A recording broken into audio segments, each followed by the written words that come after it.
Here is a summary of the poem Keeping Quiet by Pablo Neruda. The poet begins the poem by counting till 12. He hopes that by then everyone will be calm and ready to listen. He then stresses that we should all be still for once. He encourages everyone to remove all boundaries, dissolving them by neither speaking in any language nor by taking any action.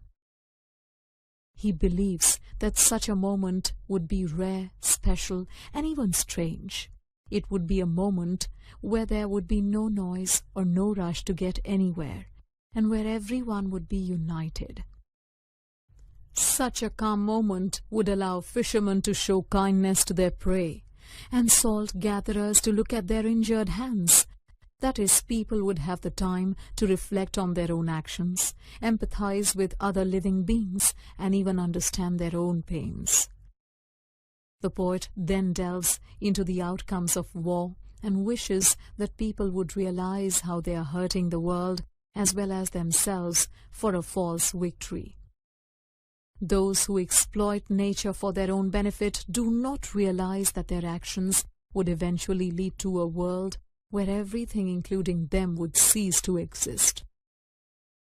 The poet encourages people to use the silence and calm to put aside their differences, and to cleanse their minds while walking in the shade of peace and harmony together as brothers.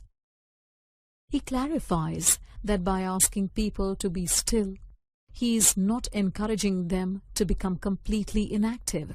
He does believe in the process of living a life and wants to have nothing to do with death. However, he goes on to admonish the single-minded behavior of moving for the sake of movement. For a change, he asks everyone to do nothing and keep silent.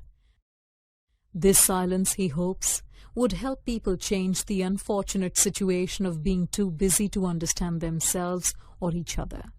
Such a situation only creates conditions that eventually brings everyone closer to death. The poet further asks the reader to be inspired by the earth. Its cycle of autumn and winter, which creates an illusion of death, eventually circles towards spring and summer, when everything is alive once again. Similarly, we too need to nurture life and not destroy it.